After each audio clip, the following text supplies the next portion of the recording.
and welcome to a very special episode of Mouse Madness. I am your host, Irish Huskie, and I'm joined here by the usual posse. Hi, I'm Waving. All right, briefly introduce yourselves, guys. It is Character Namnit, also known as Raccoon Bro VA. Glad to be here once more. I am Wesley Hunt, Dr. W on most social media, and I'm really glad to be back. And no, you did not mishear Nick. It's Mouse Madness all over again. Hello, I'm Jats10. I am aka Jatson Lennox. I am a writer and reviewer of animation, and I can also do voices, such as the Big Heads, both Mr. and Mrs. Big Head. Glad to be here. And oh, that's so funny. let me tell you guys, I'm very excited about this one because this episode has been basically more than a year in the making because we pretty much promised it at the end of the last Mass Madness episode because Raya was just coming out at the time.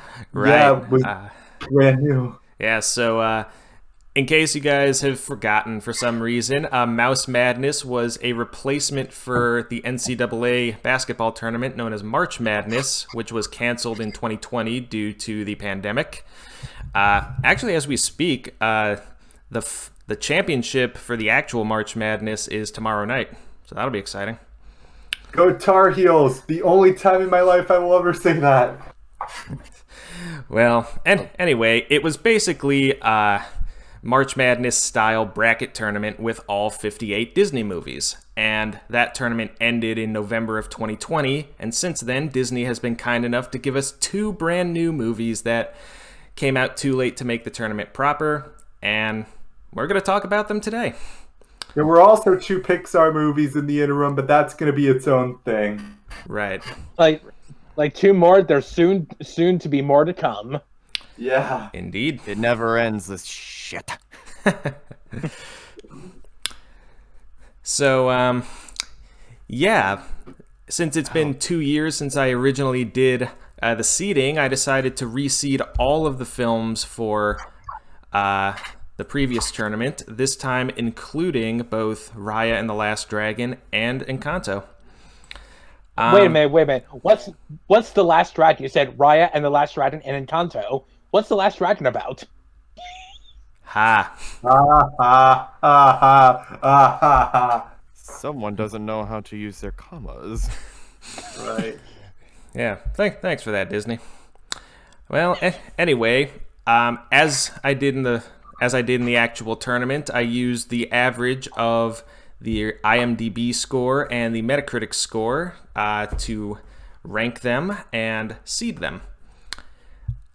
Interestingly enough, Raya and Encanto ended up having the exact same score from both sources. Specifically, it was... hang on. Okay, it was a 7.3 on IMDb and a 75 on Metacritic. So the way that tiebreakers work is the higher seed goes to the film that came out first. Raya came out in March of 2021, Encanto came out in November, so Raya ended up getting the higher seed, specifically the number 6 seed in Class D. And so Encanto was given the 7 seed in Class A. What this would mean for a potential redo of the tournament would mean that Raya and the Last Dragon would go up against the 11 seed in Class D, which happens to be Robin Hood. Podcast is not sponsored by them, by the way. Right. Let them ride. Yeah. Meanwhile, Encanto would go up against the 10 seed in Class A, which is The Jungle Book.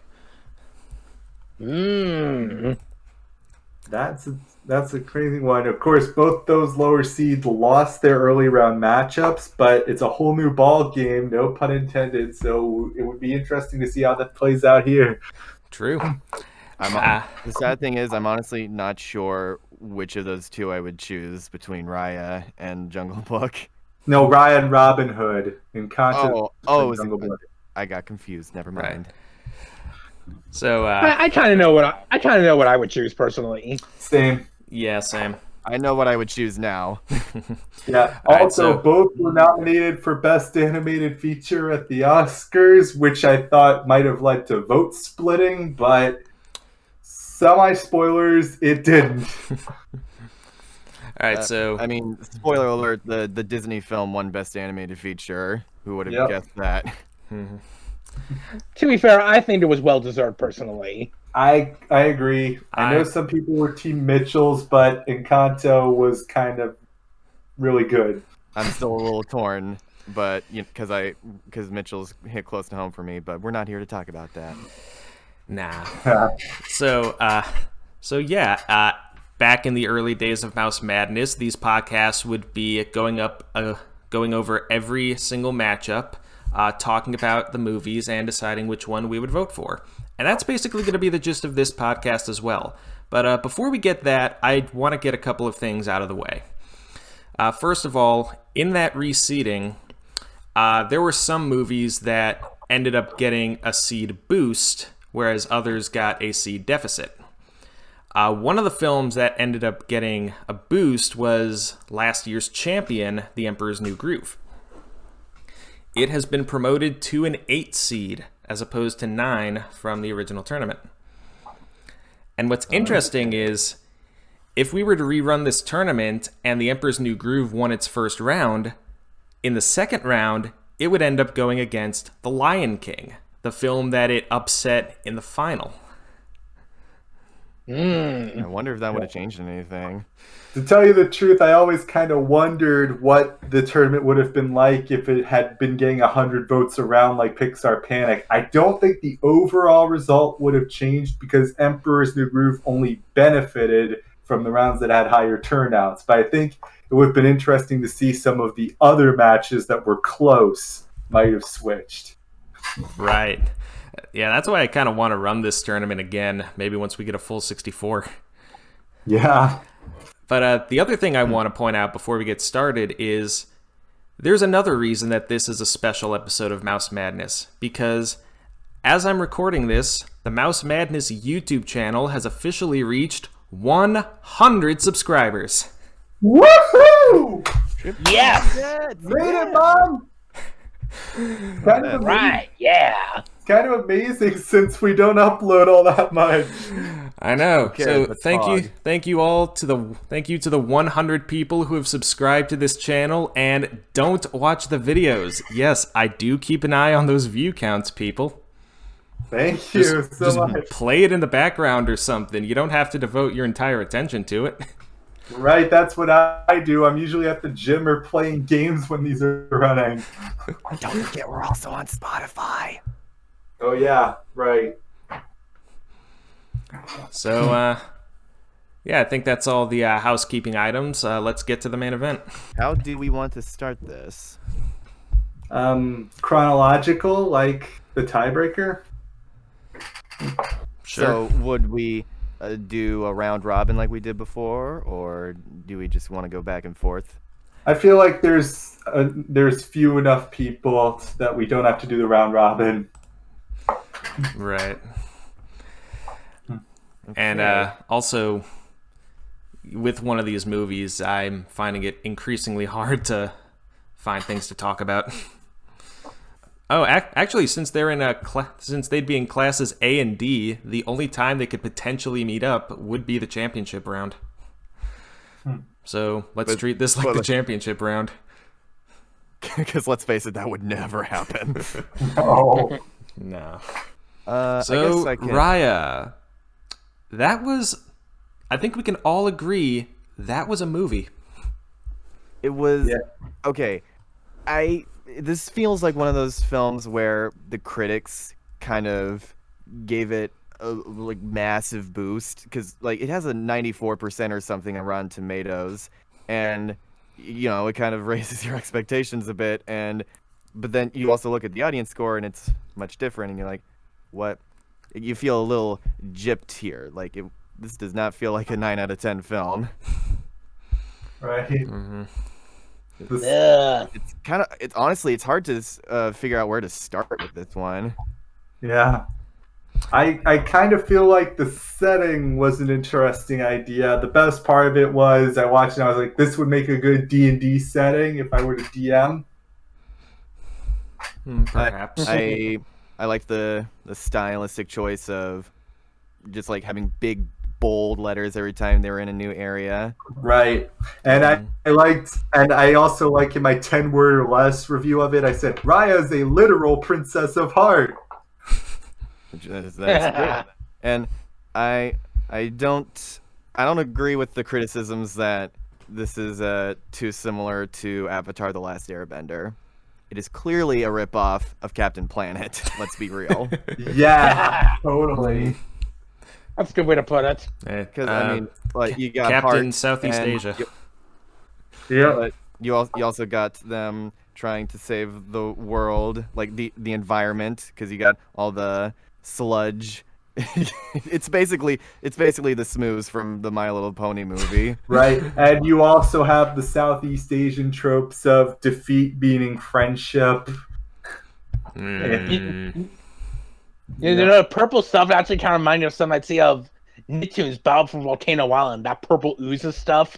Remember that? Oh yeah, I remember that game. Yeah. That game was the shit. Yep. Is it called Battle Island? Battle for Volcano Island. Cool. Right. I think the best way for me to talk about this is to just start from take it to the top, like where we start with this one. It immediately begins with one of the most cliched dialogue choices you can, like, I know what you're thinking. This is all happening? Well, let me tell you about this really convoluted backstory in a different animation style.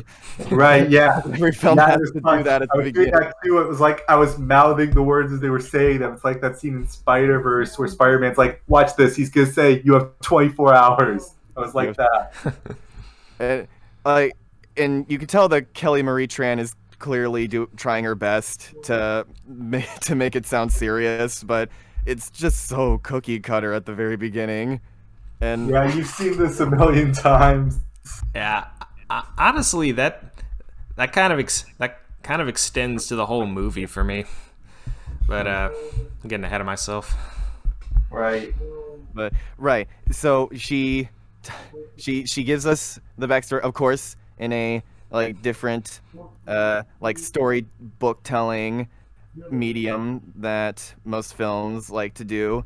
Kung Fu Panda 2, Coco, we've seen it a bunch of times, and not saying I don't like it, just it's worth mentioning.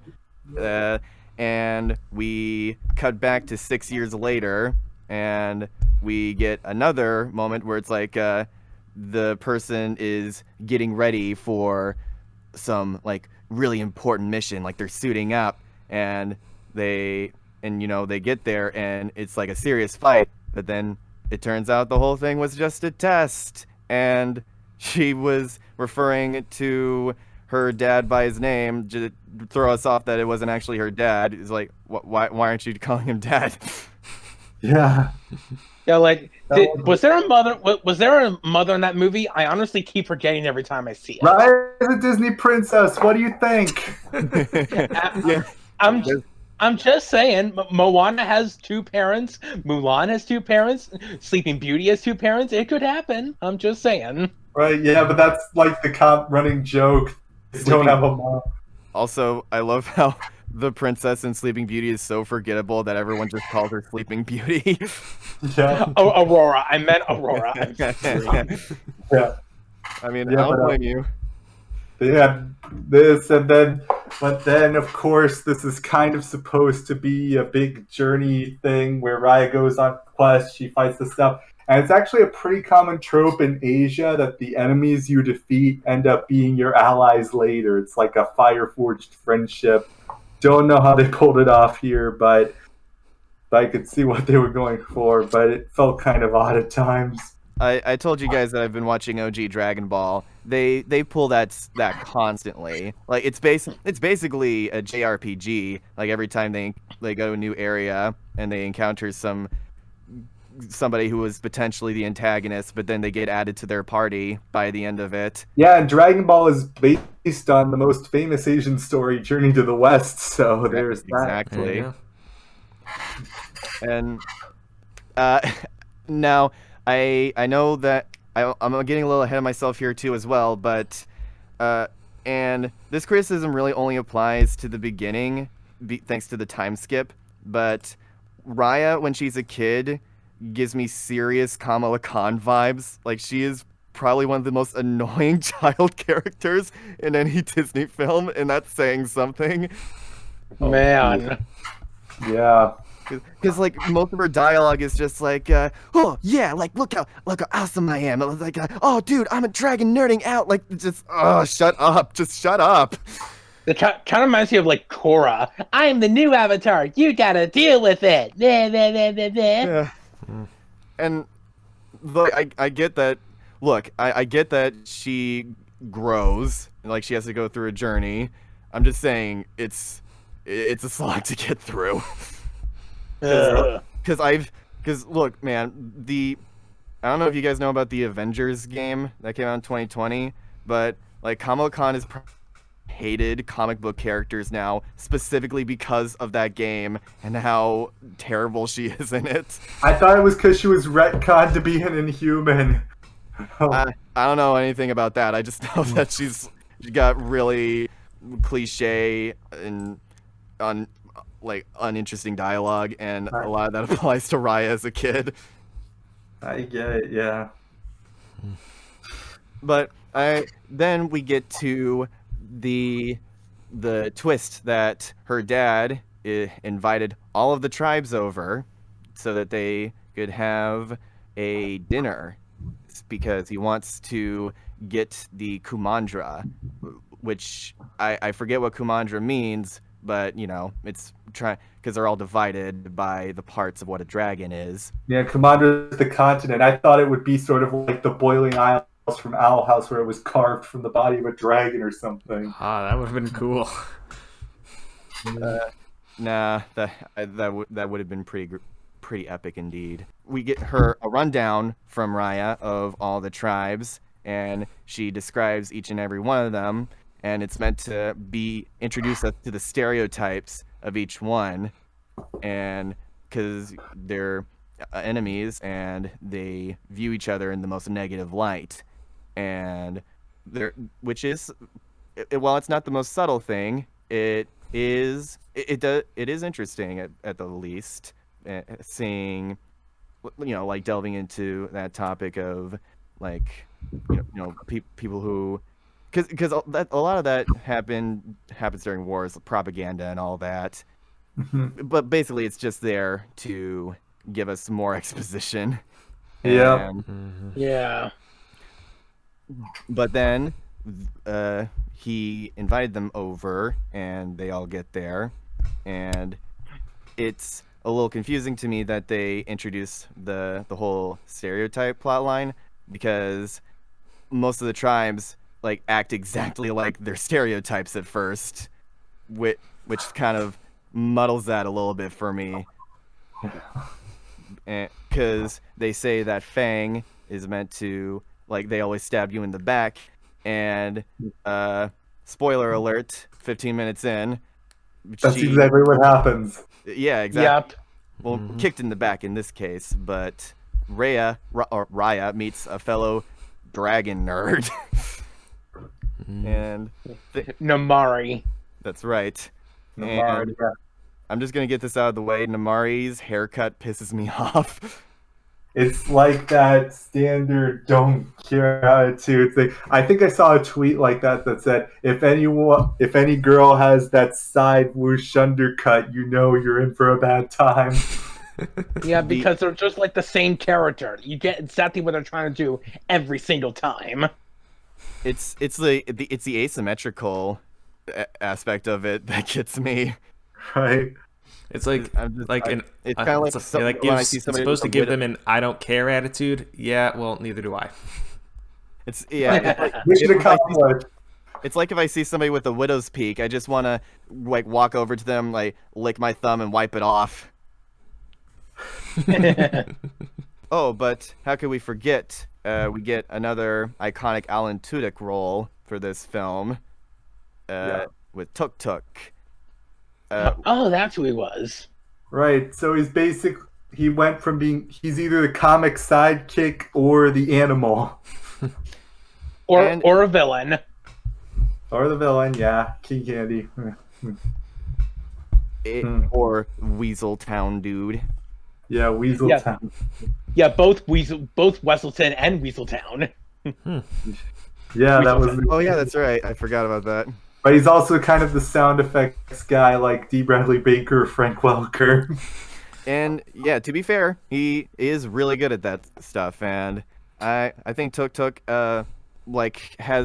is one of the more unique designs I feel for like the animal's sidekick character, because his design gives him a lot of utility. Like even at the beginning, like when he's not that big, he's able to distract Namari during the fight, Raya an opening, and he's also able to set off all the traps. Like it's a cool design. Like I'll give him that. Yeah. Oh, and then she sets off a firework because basically the theme with this film is trust, and They hammer that into your head all the time. Exactly. I hate how this message turns out.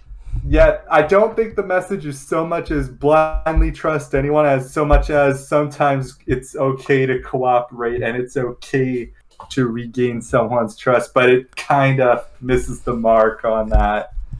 Yeah, it misses the mark so hard. Like, it has a great idea for a moral, but it has one of the worst executions I've ever seen. Right. So, it's not a matter of trust if it's literally life or death. Yeah, okay. Well, but we'll talk about that scene when we get to it. Don't worry. Yeah. For now, the seeds of trust are planted here because Raya's dad is a responsible adult who, he's giving just enough trust, like the right amount. But Raya, because she's a dumb little kid who moments before was kind of a zealot, is now immediately trusting of this person from a kingdom that she just met. And I'm not sure how I feel about that, because I know that she's supposed to have a character flaw, but it seems like a complete 180 of her attitude before. She was backstabbed. Of course she'd be skeptical of that. If you lose the trust, you know what they say, trust is like a mirror. You can fix it when it's broke, but there'll always be a crack. Well, my point is that at the very beginning, before she found out people were coming, she was very distrusting already of all the tribes and had very negative views of them. But then when Namari shows up and she finds out she's a dragon nerd, her mind changes almost immediately, and she decides to take her to the place with the dragon gem, the Olympus stone or whatever. Yeah, the Olympus stone, right. Also, might be jumping ahead a bit, but does Sisu remind anyone else of Suicune? Oh yeah, she kind of. They're both water spirits. They're both blue with purple hair. It's Suicune. Suicune. That is not what he sounds like. No, he's much more deep and bellowy. Like Suicune. Yeah. I'm gonna pretend I know who that is. It's a Pokemon. Gotcha.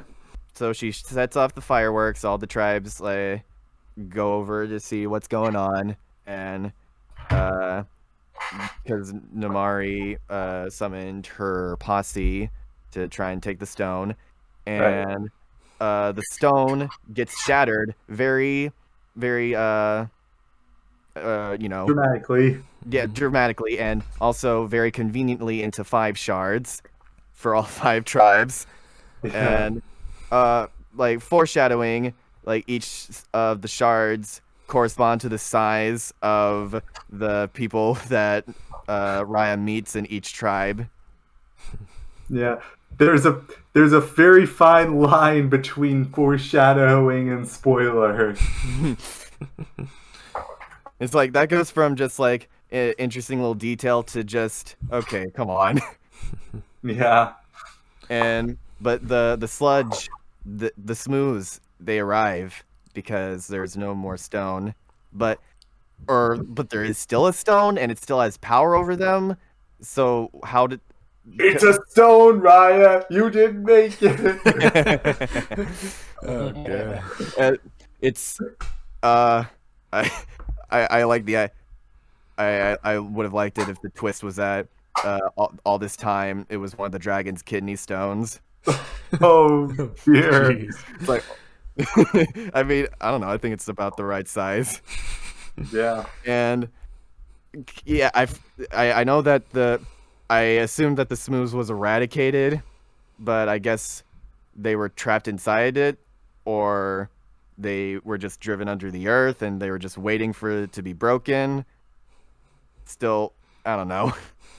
It's it's another one of those things you just kind of have to go with it. So Yeah. yeah, everyone takes a shard, and but Raya's dad gets caught in the crossfire because we never find out who it is that shoots him with an arrow. Yeah, like they frame it like it's supposed to be a whodunit kind of thing. It never really comes back, but it's like they want you to think about it. Yeah. So Yeah, that is kind of weird. perhaps it's supposed to be like one of those message board morals where it's like everyone on the internet is anonymous, so it should matter who shoots an arrow in your knee. Oh yeah. I And, mean, and we had all it's these almost- mistakes within like the first 10 minutes of the movie. So yeah. It's almost like with the Empire Strikes Back. Instead of like, he never told you what happened to your father. He told me nothing. He told me you killed him. No, I didn't. Really? What happened to my father then? I don't know. Bye. I don't know. Anyway, die. Yeah. And but they try to leave, and they're going across the bridge, and you get stoned if the smooth touches you, and no matter what position you're in, you always like go into the same exact pose. So pick a good one because you'll be stuck that way for the rest of the time. Oh no! It's always the exact same pose that they all with their hands cupped out. Of course. Well, that's lame. Except until the very end of the film, where that rule doesn't apply for some reason. But whatever. Yeah. So if Peter Griffin was going to like moon somebody stuck in a pose, he'd still be like in that pose like everyone else. Lame. But his pants might fall down. Who knows? That'd be pretty funny. I guess that begs the question of if your clothes fall off of you while you're getting stoned, are your pants safe, or do they also get stoned? It's like Wolverine with the Dark Phoenix. His pants just magically stay together. Who knows?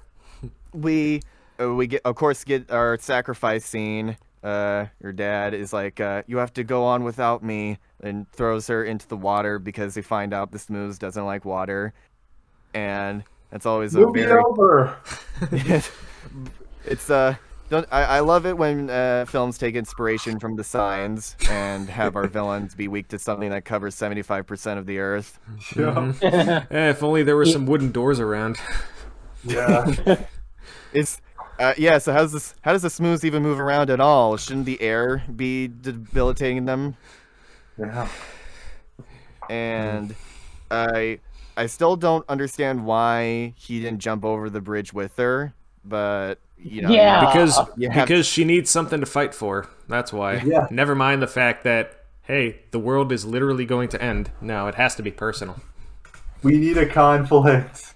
And so 6 years pass, and Raya. Yes, yeah, they apparently, well, they talk about this later, that a week ago Raya took the map from Fang, and she's using it to travel to all the hot spots because she is trying to summon the last dragon. It's all part of the story that the world was saved because a dragon, like the final dragon, used the stone to drive away the Smooths, and now she thinks that this is the best way to bring back her dad. and she doesn't trust anyone. She's a lone wolf. Everyone except for her pet, like Steed, like she's all on her own now. Yeah.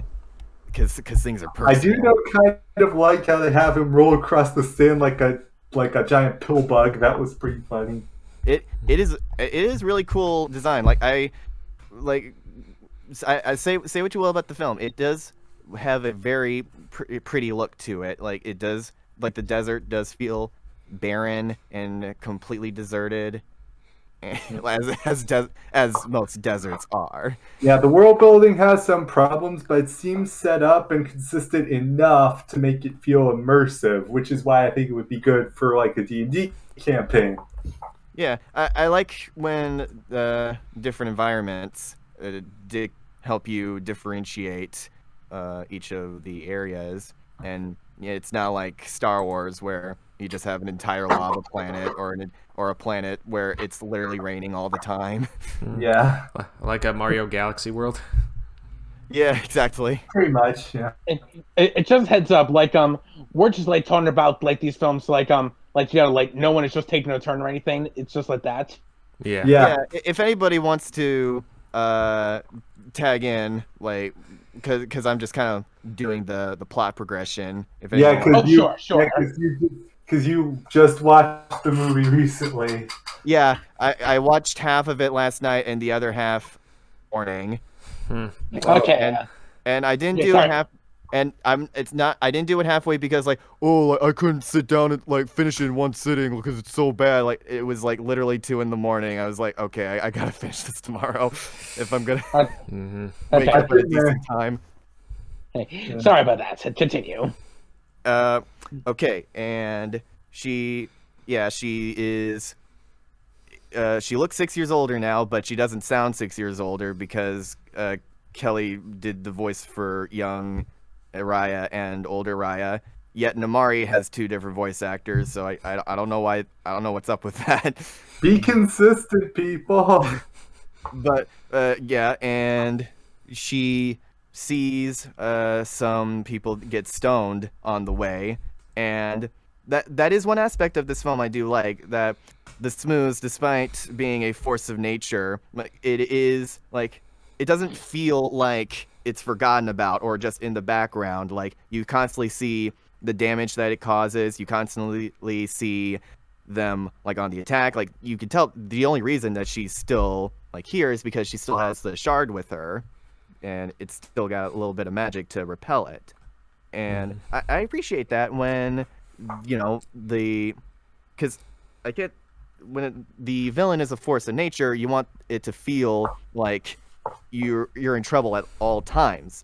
Like in something like Attack on Titan, the Titans are always prowling around, and it's just, or like in Walking Dead, the zombies are always in the background too. It's just it feels like it's a part of the world, and it's something that people have learned to live with, whether they like it or not. Right.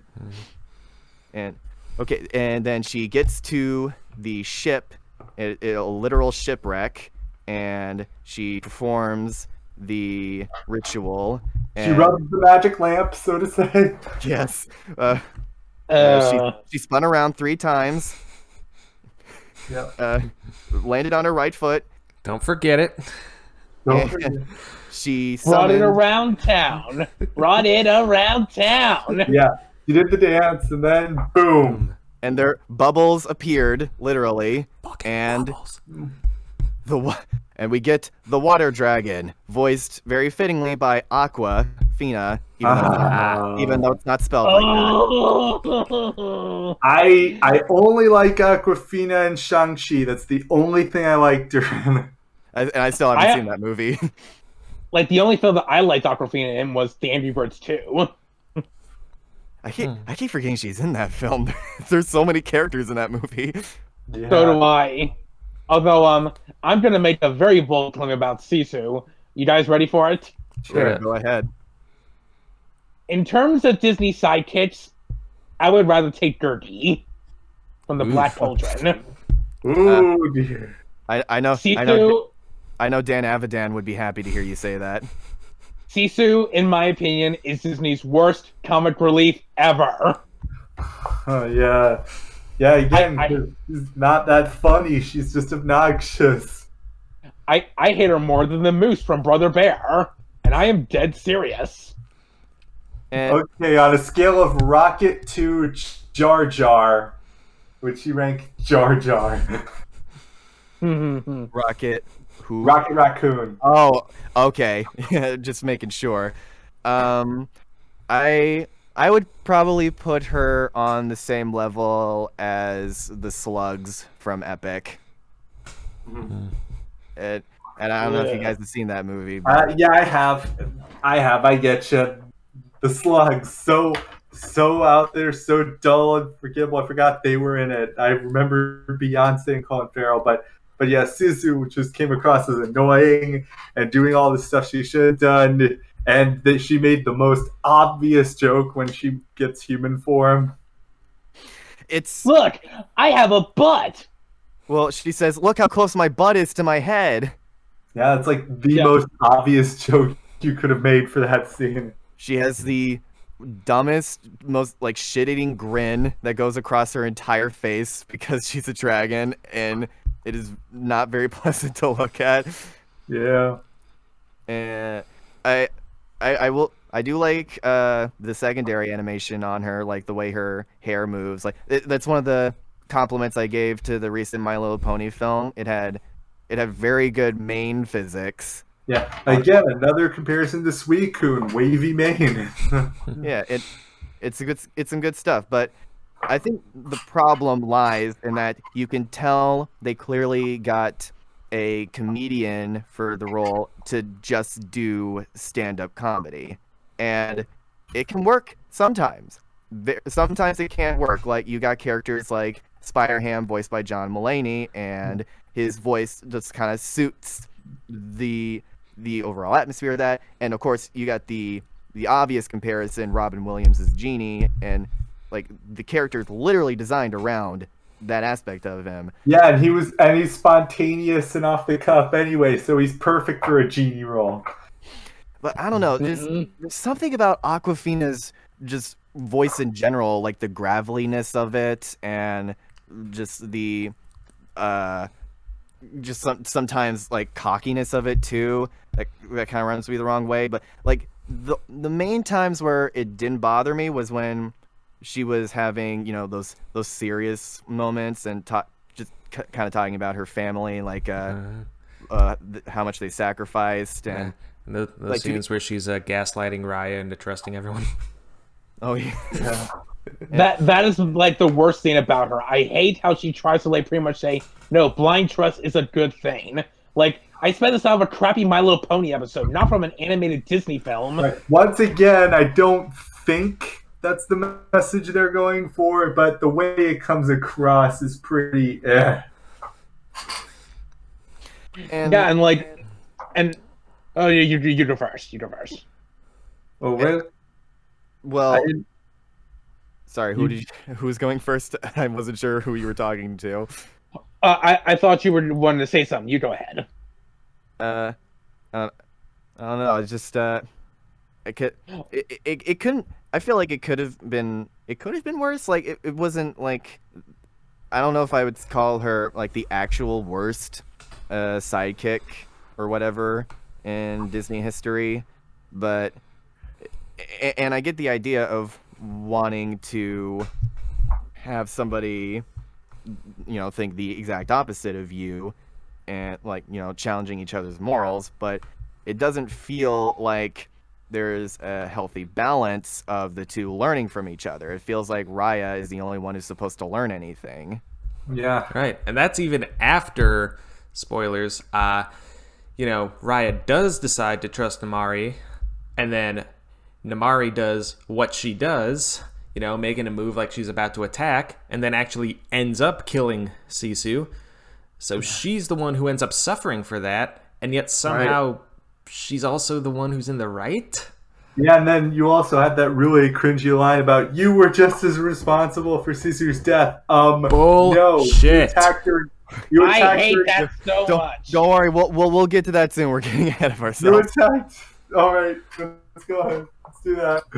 Okay, so they get to the next shard, the first shard on their list, and it's being guarded by a spooky, scary skeleton. Which Shivers down your spine. I like that this film isn't afraid to get morbid at points, implying that people value these things so much that they will literally die over them. So I'll give the film points for that. And we get one of our very first run-ins of Raya, or I guess I should say Pussy Posse, because they're all on cats. And whatever, that was an obvious joke, my bad. And we get to the first of many very cringe back and forth quip dialogues in the film, because it always seems like they have an answer for everything, and it's just like, oh, haha, you're here, and it's long time no see, and just like that kind of stuff. And I was never really fond of that throughout the runtime. And then we get our first chase scene, and they eventually find their way to the docks because the cats and Smooths don't like water, and we meet the Scarecrow. Just kidding, we're meeting the little shrimp boy kid, and I like this. I like this kid. Like he's got like sort of like a host at a restaurant. He's got like that sort of charisma like to him at the very beginning, and you understand that he has to like put that facade up because he's all by himself, and his entire family was stoned, and like that was interesting. Like, what did you guys think? I really do like the kid. In fact, I'll say this right now. Like, I really liked all the supporting characters of this movie. Like, I really do think they're all really good. Yeah. Like the only characters I don't care for are like the main characters and Sisu. Yeah, but that's a problem because they're the title of the movie. Yeah. Sisu counts as the main character. Well, she's on the title. She gets second billing. Yeah. So. It's not Raya and Sisu though, because that doesn't sound as majestic. No. In fact, I dare even say it. Like, I'm sorry to say this, but Ryan the Last Dragon to me is kind of like a little bit like the Mitchells vs. the Machines, where I like a lot of things and I don't like a lot of things, and the thing that brings it down is just because of one character. Like for this film, it's Sisu, and I hate Sisu. Yeah, I'm inclined to agree on that one. Sisu is just obnoxious. And we get the end of that, like she transforms back into a water dragon to help the boat go off more quickly, and then we get one of our first dialogue scenes between Raya and Sisu. It's like, you should trust them. Well, no, we shouldn't. You need to be hidden. You don't trust people, do you? It's like, I have no reason to. Betrayed. Like, we get that a lot throughout the journey. Yeah. So, like, get used to that, people. Right. Mm-hmm. It's like a rinse and repeat. It's not quite episodic, and it's not quite as jarring as some other types of that, but you can kind of see the little pacing problems here. It's I think the fact that the My Little Pony movie pulls off the whole going to different areas and meeting new people there better than this film. I feel like that should be a telling sign. Yeah, red flag. And I am referring to the Netflix one, but Netflix one. Mm-hmm. Well, I think really what it comes down to is that 3 tribes in My Little Pony, whereas we have to go through 5 different areas, and I feel like they probably should have cut it down a little bit. Right. I mean, like we might have had less characters, but I don't know. It would probably help with the pacing problems a little. Yeah, it could have been sidestepped. We could have had like Mari already take one of the other gems, so they'd have to find her then. And we could have had a little heist sequence, put the baby's power, like, skills to use. And oh yes, we arrived to the next place. I forget which part it's called. I think it was. Let's see. There's fang, tail, spine. Wait, I can figure this out. Don't worry. Talon. Okay, they go to Talon. It's a dock setting, and this this place is known for pickpocketing, and they meet a pickpocketing baby and her 3 little primate friends. And I'm saying primate because I don't want to say monkey and be wrong. So I'm just gonna say be as broad as possible. Right. Gotcha. And it's it's another one of those things where animation kind of lets you. It's one you can't get away with something like this in live action. Just this baby doing karate and stealth and whatnot, and I appreciate that she at least doesn't talk. Like, she still feels like an impetuous toddler or whatever, but she just happens to have these crazy skills because she was supposedly been spending her time with these primates for a while, and also her family.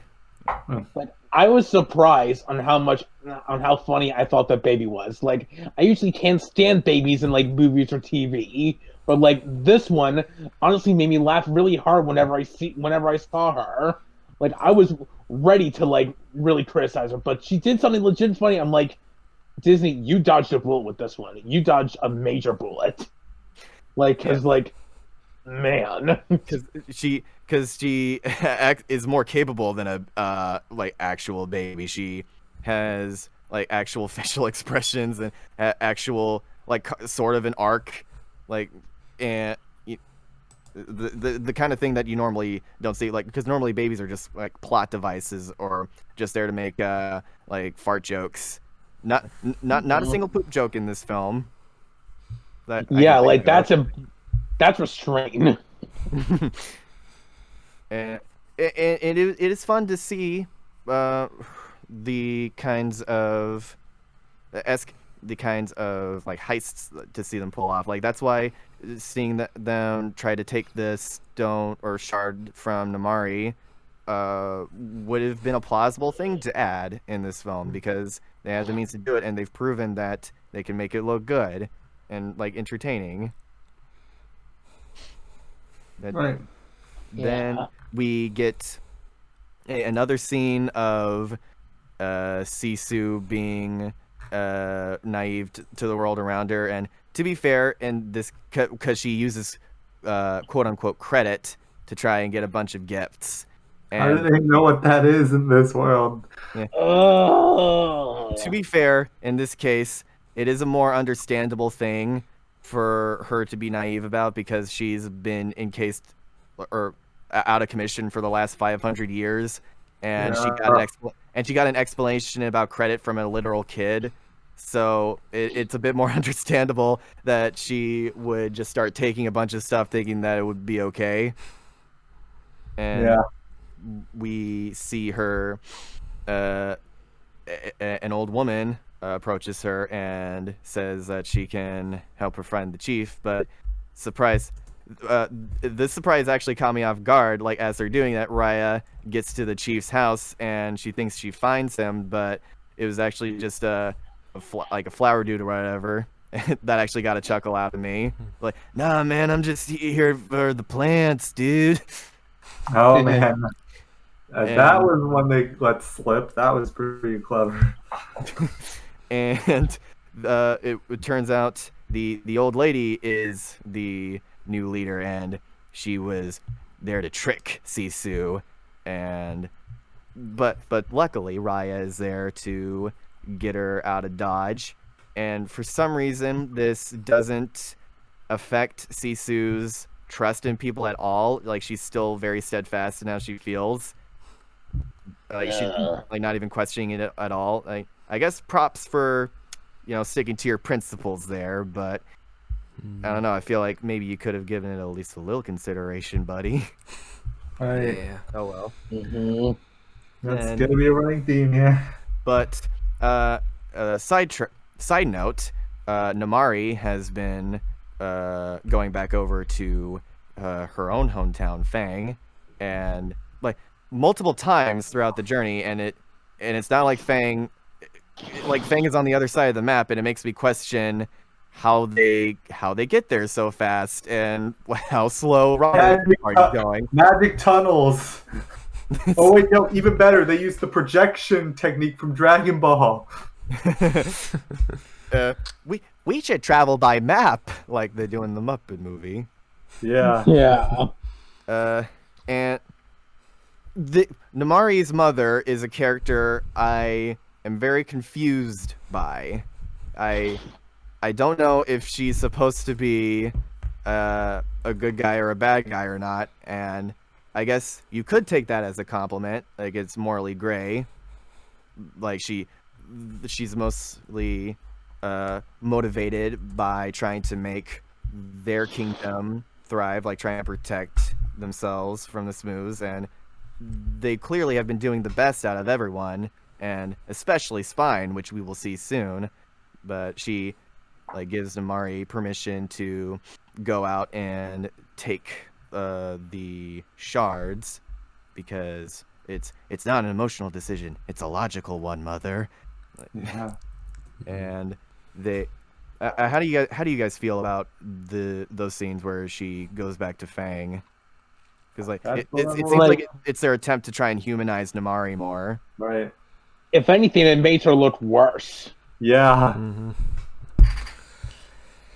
It just kind of confuses me, if I'm being honest. She was meant to have this sort of redemption arc, but it kind of fell flat again because we see her do these dastardly things. Right. For love, can't we just go back to classic traditional Disney villains, please? I freaking miss them. Right. What was the last traditional villain we had? I want to say King Candy, maybe. You could also count the Duke of Westleton, but he was more like a supporting character rather than a villain. Right. Now that I think about it, that character we really only remember that character for the Weaseltown joke. He didn't have much bearing on the plot. Yeah. Nah, he was there to be a red herring for when the actual villain showed up. Yeah, I think it's because a lot of the newcomers, the ones who came on later, don't believe in cut and dry villains. They like a bit more nuance. But the thing is, the funny villains were the ones who were always the most flamboyant. They were the fun ones. Exactly. Nick, it's funny. I just want to say this right now. It's funny how you said red herring, because on A Pup Named Scooby-Doo, there was a supporting character, actually named Red Herring. I remember. And the one time Freddy promised he would not jump to conclusions about it was the time Red Herring actually did it. I believe that was one. I do remember that guy. I remember that show. I believe that was one of Scott Menville's first cartoon roles. Yeah, but if you haven't seen that show in a long time, do it, because it is legitimately funny. Right, it's very self-aware. I was surprised. But anyway, where was I going with? Oh yeah, I was gonna say for Disney villains, it seems like with the possible exception of Mulan, the popularity of a Disney movie is directly proportional to the popularity of its villain. I'm very inclined to agree with you there because Mulan is a fantastic film and nobody talks about the villain from that movie. Yeah. No, I kind of like Sean Yu as a villain. I thought he was pretty threatening. He has Cheerio eyes. That's what we called him in school, Cheerio eyes. He's definitely one of the more cut and dry villains, which I think for a story like that is what you want. Give him a motivation for why he wants to take over China. Yeah, but only with that, the best Disney movies have the best villains. And with this one, I think when you have scenes where, they're like all the little kids, like they look up to Namari and she's like I'm doing this for like the country. It confuses me because I'm not sure if she's supposed to be a threatening villain or a sympathetic one, and it feels like they're trying to have a combination of the two, and I don't know if that really works. I don't know how I feel about that kind of direction. Like, can you imagine if Radigan from the Great Mouse Detective was cool with like little kids? That would be very freaking random. Yeah, I know. You got things like, you got villains like Zuko, who is like he's supposed, like he tries to be threatening, but like he's just a kid. Like he's there's not like that much he can do to stand out, and while he is a really capable fighter, you mostly just feel bad for him, especially when you find out his backstory. Okay, speaking on kind of a broad level, it seems like so many of these kinds of villains that, at first they're supposed to be threatening, then you have these scenes that try to humanize him and make him sympathetic. It seems like they're trying to use Zuko as the template for that. They wish that they could have the nuance and, the talent to really capture what made Zuko work in the first place. Right. Mm-hmm. Like there's a reason that he and going back to Dragon Ball, he like Vegeta, like those characters are so beloved because you actually get character studies with them. There are you get episodes dedicated to just them. You see like the kinds of struggles they're going through. With Namari, you don't get that because we don't get enough screen time with her, and it just the thing with Zuko is that he tried to be good. He had the motivations to do good at the end, and Amari doesn't have that at all. She's just totally motivated by greed and selfishness. And they try to pass it off as she's doing it for like the good of her people, but I don't know. I can think of plenty of evil people that use that excuse to do dastardly things in real life history. Right. Like, I'm the good guy. Yeah, a lot of bad guys say that. Whack. Right. But anyway, we've been on this for an hour. Want to kind of go through the speed round? Yeah. Okay. So we get to Spine and we meet my favorite character in the film. His name, I forget his name, Tong, voiced by Benedict Wong, and he's a freaking blast. Like most of his dialogue, it's like the things I'm going to do with you. Like it will take weeks to clean up afterwards. You don't know what you're going to do to us, do you? No. Oh yeah. He's like your cool badass uncle. Yes, like very very fun, and and while he does have a similar mouth like shape, he has the size to back it up, so it doesn't bother me. Yeah. And Namari appears again, and Raya tries to distract her, like for the team, and Sisu. Suicune. Yeah, Suicune decides to help out by revealing her dragon form for the first time, and we get a very subtle moment of her like looking into Namari's eyes and just like the shock and awe, and I think they were trying to present that as the moment where Sisu is like, wait a minute, like there's more to this person, like she there's something she feels like, and like maybe we have been looking at this wrong the whole time, but we barring that, we go back to our party now fully realized on the boat, and they surprisingly take Sisu being a dragon fairly well, all things considered. Yeah, they don't react like, oh my gosh, you're the first dragon in 500 years. What have you done? What's your story? How are you frozen for 500 years? How did it go? Yeah. Their main reaction is, I can't believe you didn't tell us. Right. And yeah, it's like, this is a thing. Because, like, it's been 500 years. Nobody really knew the dragons existed. Yeah. Although, Tarek, when you said they reacted with awe, you got me thinking of that line from the Jungle Book. Like, They reacted with awe. Awe. I said awe. AWE. Ooh, that's better. Right. The narrator is the best character in that Yeah. film. But we've kind of been milking Raya. You want to just get to the end and get all the big issues down. Yeah. Well, yeah. So Sisu decides to literally kidnap Raya back to the heart to show her where everything began, and she explains what happened when her brothers and sisters put trust into her, and she's had to save everyone. They didn't really explain ever why her brothers and sisters weren't brought back. Yeah. So forget it. We didn't want to voice actors. And she basically convinces Raya, like, then and there, like, okay, we'll try it your way, and they infiltrate Namari's room and get her the dragon pendant from the very beginning, Chekhov's gun, ha ha ha, and as a peace offering, and we finally get to the make it or break it scene of this film where Raya meets up with Namari to try and get the rest of the dragon shards, and then she does the thing. Yeah. Yeah. But we're going back to it earlier where she said you were just as much to blame. Mari, you attacked Sisu in cold blood without any provocation.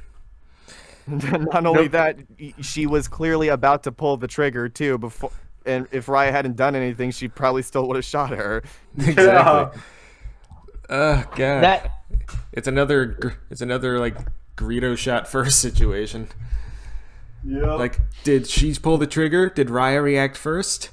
No, she pulled the trigger first. Namari has been nothing but malicious to Raya this whole time. Those few scenes where they try to humanize her doesn't change the fact that her only interactions with Raya have been malicious. Raya had no reason to trust her in that situation. Raya did exactly what I would have done if I were in her situation. This was Namari's fault. Don't try and act like you're deeper than you actually are, movie. Right, yeah. Yeah, and the thing is, this has been going on for like years. Like, of course Raya has a reason to not trust her.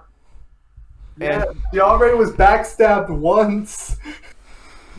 And the fact of the matter is, the one time they were friends, we're not even really sure that those were Namari's true colors. We don't even know if she actually was genuinely interested in like being Raya's friend from the beginning. It's basically the same Hans, like deal as Hans, like where 85% of the film he's like shown to be this like cool upstanding guy, but then like different writers came on and now he's a villain. Except this time it was at the very beginning of the film. Yeah. And so even though it's clearly more intentional, it does not help in the slightest with trying to make her sympathetic. Although, in my opinion, like, I rewatched this film and like I was saying, like, is anyone else think what Riot does at the end is kind of like blackmail? Like, she kind of forces the other character to like trust Namari even though they have no reason to. Right. But again, I'm thinking it's less a matter of trust and more like life or death. You got to cooperate with this. And that's kind of my main issue with the way that they present this lesson. Like, if the only way that you can get this across is a literal life or death situation, you might want to go back to the drawing board. You might want to rethink this. I can see that they tried their damnedest to make it seem like it was her choice by having an opening appear where she would go out, and she had that moment of hesitation, realizing, no, I should go back. But what are you gonna do? What are you gonna do when you leave the place and you have those broken shards that are losing their magic anyway? What are you gonna do? It's not a decision; it's an ultimatum. Yep. It's like, of course, we're probably gonna die anyway. Might as well try the one thing that has a chance of saving us. Yeah. Well, obviously it works. Things get better, but I was thinking, even first time watching it, I was thinking this movie would have been more effective if Sisu had stayed dead. And I'm not just saying that out of spite for the character, but I feel like the sacrifice means nothing if the whole world is restored anyway and things get all hunky-dory. Like, you couldn't have just had one breath devoted to Sisu just losing it, and how they had to lose the ultimate goal for their quest. Just Yeah. I don't know. And like they bring the other dragons back anyway, and again they don't freaking explain why they were stoned the whole time. They don't. No, the other dragons I'm okay with. That's kind of the idea thing here. But it feels like the whole story is consequence free if Sisu is okay. They don't I explain feel why the humans were brought back like the first time the stone was made, but the dragons weren't. Okay, that is a plot hole. Yeah. And like Maybe it's even- because they needed like, the one of the- unification of the different parts to bring them back, or some spiritual BS. I don't know. Yeah, Yeah, but again, the whole story just kind of feels consequence free. It's like, we didn't learn anything. Everything's back to normal now, so none of it mattered. her family is also complete non-characters. Like they get reunited with their sister after 500 years, and they just smile. They don't say anything. And to be fair, there is a deleted scene where her big dragon brother Pangu talks, but they had to cut it out because all he could say was "Newt, Newt." Now you're telling. Oh, wait, no, that was a joke. Duh. Like, are you dragon sure you back- couldn't? The dragon's name is actually Pangu. I was like, please let him say Newt, Newt at the end of the movie. Yeah, apparently it means something different in Asian, in Vietnamese, I think. But Same pronunciation. I don't care. Are you sure the other dragons can talk? Like, I'm sure they can force in a whole bunch of other pop culture references. Oh, what if we say Britney Spears this whole party up, huh? right. We didn't have. Very big anachronisms if you're going for like the early modern 1700s Vietnam or Thailand. That would be fit here. At least with Genie, you can go with the excuse that he's just able to watch all that stuff happen inside of his lamp. Yeah, and it's implied in one throwaway line where he's like, I see good things in your future that he can see always in time. I do like the idea of like if this was done by any other studio, all the dragons would have been brought back, and it's like, and we can sing, and they have a dance party. Oh, dear. No. No. And I just heard everybody dance now in my head as you said that. Oh my god. No. And you saying that just reminded me that when I watched Shrek the Halls as a kid and I saw the turkey dancing to that, it was the hardest I probably laughed at anything. but like, that's Shrek. They're allowed to get away with that. Yeah, it's Shrek. That's the whole point. Shrek's a satire of corporate fairy tales. This one is a corporate fairy tale. And oh hey, in Grand Mouse Madness tradition, we can't help but bring up Shrek. Yeah. Well, is Don't Raya be- based on anything? Or is No.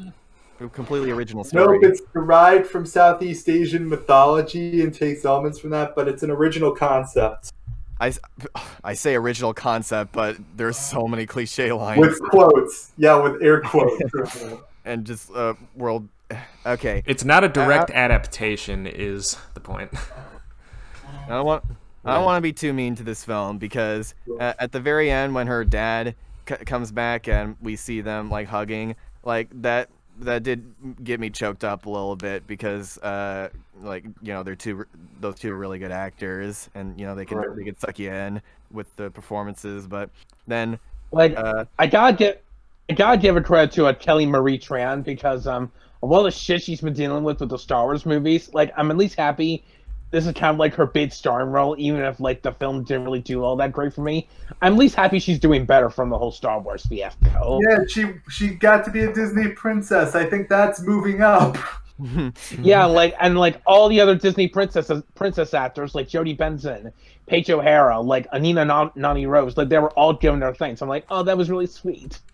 Yeah. I mean, hey, if you voice a Disney princess, that's basically being set for life. Yeah, and I think Raya is going to get sworn in officially. The movie did well enough to warrant that distinction, and apparently there's already going to be a Raya doll soon. Well, and Raya is now part of like the Pocket Princess series, like so that's also there. Okay, that's cool. And I was kind of wishing that the next film we talk about would be included, but we'll have to wait and see.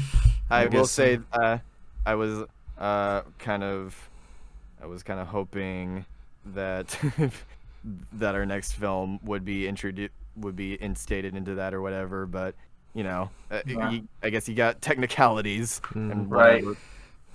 Right. I'm still waiting for them to put Meg into the princess lineup. Yeah, she's probably the most glaring one because Hercules was considered a financial hit by their standards. Honey, you mean Huncules? And Susan Egan also played a Disney princess on Broadway, which is Belle. Yeah. And this is the part of the podcast where we're contractually obligated to say she voiced Rose Quartz in Steven Universe. Oh, right. She voiced Rose Quartz in Steven Universe. Right. Moving on. Yeah. Anyway, Raya, a lot of stuff to like, but kind of ends up being one of the more forgettable Disney movies, or at least lower tier on their standard. The side characters were fun that they meet along the way. I did like some of the fight scenes. Like there was some genuinely good choreography and Right, and this setting is pretty unique. So points for being unique in terms of having a Disney film set in Southeast Asian type land. So that's pretty good. But unfortunately, that's the main unique thing that this film has going for it, because almost every single line of dialogue is cookie cutter, like by the books. The theme is very messed up. Most of the characters are kind of the main characters are insufferable, at least, and you don't know what kind of direction they're going for with their villains at all, and you don't even really get that much of a resolution at the end. Like when Sisu is brought back to life, she isn't like you see, I told you. She was just like, hey, what's up? Okay, anyway. Which I guess, to be fair, is a better alternative, but I don't know, just it felt like it wasn't thought through. Like they were just trying to get through it as fast as they could. Sisu, when she came back, should have just been like, "You shot me! What the hell?" Right. Yeah, it would have been that. You got me thin to the Feral Yaw parents, like, "Ow, you shot me in the ear!" Like, legend says that fairy still complained about someone shooting him in the ear because you hear him say, "I can't believe you shot me in the ear." I do remember that. There are some. I do like a good gunshot gag, like from Red vs. Blue, when they're like, "We'll let you talk for 1 minute if we can shoot one part of your body. Do you choose the shoulder or the foot?" "Well, obviously I picked the foot, but I don't want you to done." Son of a bitch! All right. I guess my closing thought on Raya is, like, it's disingenuous to call this movie like a knockoff of Avatar or a knockoff of anything really, but it is very derivative. And I think honestly the biggest crime, aside from the tangible issues with the lesson, is that it's just kind of boring. Like, I remember when this movie came out, people were talking about it, and then like a month later they just kind of stopped. I think it's very telling that people are still talking about the characters from Encanto, and yet they aren't from Raya, despite the fact that literally one of the characters is a ninja baby. Like, how are people not still talking about that? Yeah, and a dragon. Usually dragons are the big selling point. Yeah, but not this one. Say the dragon! Right. Like, if I were to add something about Raya and the Last Dragon, is it me, or does this film doesn't look really much like a Disney film? If anything, it kind of looks like more like a knockoff of a Disney film. Like, when I looked at the character models, it just didn't feel like Disney, or like some new brought to us from Disney. It just didn't feel that right to me. All I know is that I might have enjoyed this film a little better if the animation looked more like what's the kid's name? Oh, okay, Boone. I'm just gonna say Boone. If the animation just looked like Boone's, like kind of comic book esque, like here's the plan sequence, like that actually looked interesting, and this was like, well, pretty just like looks like every other film that's come out in the last 10 years. Right. Yeah. Right.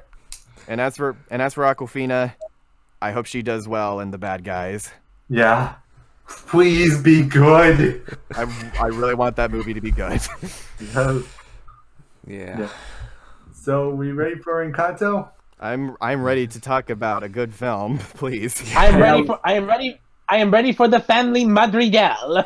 And yeah, Oh, when I okay. rewatched this, it was the sing-along version. I did not sing along, but I got to read a little more and get this feel for it. Well, that I makes was sense. 'Cause really you're not impressed. insane. Yeah, I was really impressed by Surface Pressure, just by how many different rhymes Lin-Manuel could milk out of Surface. Right. Yeah, Lin-Manuel is like, I feel like he's starting to become another Howard Ashman in a way, Yeah. due to his like incredible lyrics and storytelling. Just watch Right. out for overexposure there, buddy. It hurts Yeah. people. Soon Right. everyone's gonna turn on you.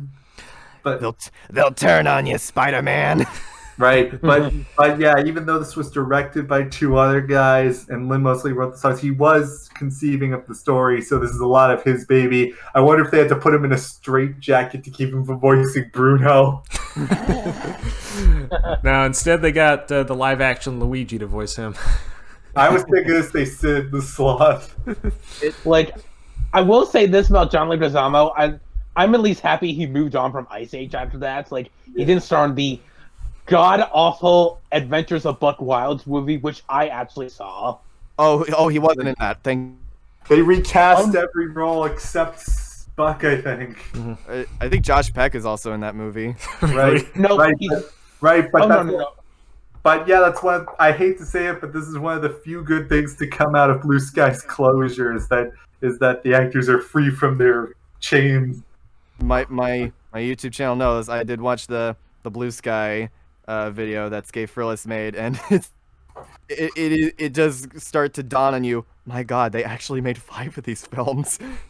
Right. The first one wasn't even that successful. The first one was pretty conclusive as well. Yeah, I'm just like as much as I'd like to make fun of the Ice Age films, I'm happy for John Leguizamo. I'm glad he's doing other anime films now. I mean, Yeah. I give him a break. Like, Yeah, he is actually Colombian, so it was pretty appropriate to do it here. Oh, that's cool. yeah. Would you guys? So do we for this one? Do we just want to give our general thoughts, or do we want to do another going through the story? I We mean, went this through movie's 90 been. minutes of I mean, like, you remember how I said that people just kind of stopped talking about Raya after like a month? Yeah, people are still talking about Encanto to this day, nearly 5 months after We its know release. Raya for 90 minutes. We gotta try something different this time. Like, we all I know the feel story like at with this Encan- point.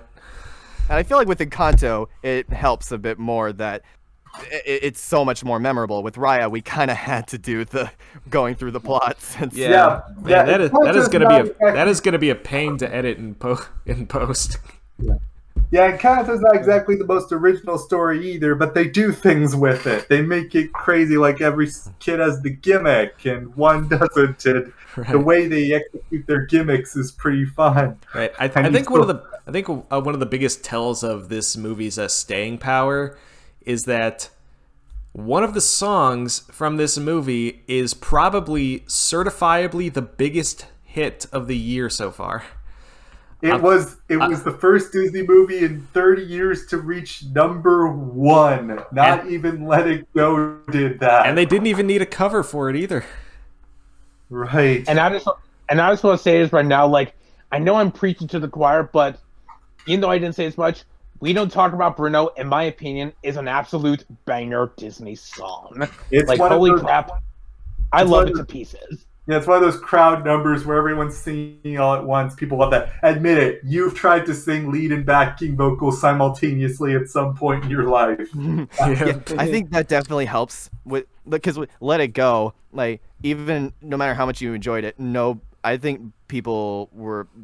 nobody could deny the overexposure of that song, and thanks to this is the most successful song from Encanto, but because it's an ensemble number, there aren't nearly as many covers of it because Right. you have to be a bit more ambitious with it, you know. Right. I got sick of Let It Go after about 2 months. I'm still playing We Don't Talk About Bruno. Yeah, I'll admit the overexposure of We Don't Talk About Bruno is kind of getting on me, but I appreciate it on a pure compositional level at the very least, and it is wickedly catchy.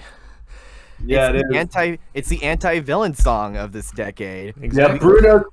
Going back to Pokemon, Bruno's kind of like an Absol. He doesn't cause disaster, but his presence foretells it. Mm-hmm. We've had so many twist villains that we finally get a twist good guy after so long. Yeah, Bruno's not a bad guy either. Yeah, this movie doesn't really have a villain-ish too. The Abuela, she's more just domineering and misunderstanding than an actual villain. Like it all ties into the themes of this film, and I think we can all agree that this film handles its subject matter in a much more subtle and much more interesting way than Raya could ever hope. And it seems to be starting. Seems to kickstart a new style of villain, generational trauma. We'll get to that when we get to the Pixar podcast. That's you wait, folks. Yeah, like you know how in Mouse Madness I previously talked numerous times about John Musser and Ron Clements, like those guys, like they're my favorite Disney directors.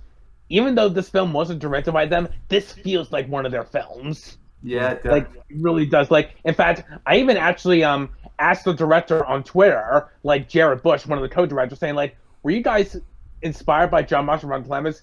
He actually wrote back to me and said, "I think everybody on the film was inspired by those guys." I'm like, "Holy crap, that's really cool." Mm-hmm. Right. Even Casita, like the house itself, it reminds me a lot of the magic carpet from Aladdin. Like, doesn't have any eyes or mouth or like even really any like body movement, but you can tell what it's thinking just by the way it moves. Yeah, and it has a dramatic personality and story function. It is a fully realized character. Exactly. Like the way it moves, you can tell what it's quote feeling. Like the part where Mirabelle's just like, "Wait, how do I save a miracle?" And it makes a motion that you can tell it's just shrugging, like, I don't know. It's brilliant. Like, can we please normalize comic relief characters that have no face or voice? Yeah. Like, I really feel like that if they could, Disney could even give personality to air. Like, that's how much faith I have in them. They gave personality to an ocean. Yeah, that's true. That's just one step away. They could do it. Yep. And the numbers are still pretty crazy. And also, on fun fact, if you notice, we don't talk about Bruno. Dolores' lines are in the present tense, and since she hears everything, that's a little bit of foreshadowing. Mm-hmm. And you can also see his silhouette hanging out in the background on the second floor if you pay close attention. Yeah, right. Yeah, he's bobbing his head too to the song. Right. I think my favorite part about that song, the way it's presented, is like Mirabelle's just looking at everyone like, okay, y'all are being really harsh, but damn, this is a bop. Yeah, she can't help but dance along with them. Exactly. Yeah. And there's also the common joke that Mirabelle's actual gift is to slow time when she sings like Quicksilver. That's good. Waiting for a miracle. Yep. That would have been a funny twist. Okay, who's secretly an X-Man? I mean, it would have destroyed the message of the film, but hey, time stop. Right. Mm-hmm. Yeah, the message being not everyone needs to show off their talents. It's okay to be the equipment manager, so to say. Mm-hmm. Yeah, I think the really cool thing about the themes is that it doesn't just spell it out for you. Like, it lets you come to your own conclusions, because we all know that Abuela doesn't have a quote unquote gift. And same thing with Mirabelle. It's supposed to be like she is taking up the mantle, like she's going to be the new conductor. It's why she's the one who communicates with the house the most. Like, she has the closest relationship with Casita. And it's really cool, like, the way that they present that. Yeah. Mm-hmm. Yeah. And also, like, the fact that the entire movie takes place in one setting. It follows the dramatic laws of unity. It has the unity of time, about a 24, 48-hour period. The unity of place, which is the house.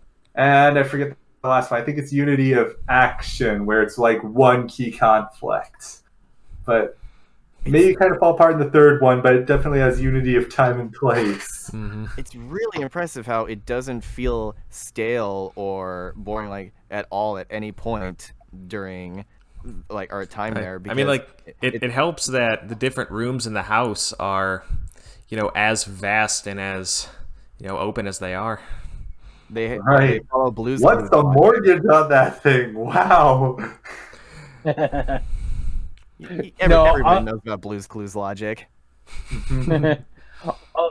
So with Encanto, I gotta ask, who's your favorite family member, and what's your favorite power of them? I always liked Camilo because I always said if I had a superpower when I was a kid, it would be looking like other people. Yeah, you took mine right out of my mouth. Yeah. Camillo's kind of always been my favorite. Yeah, Yeah, he's mine too. Like,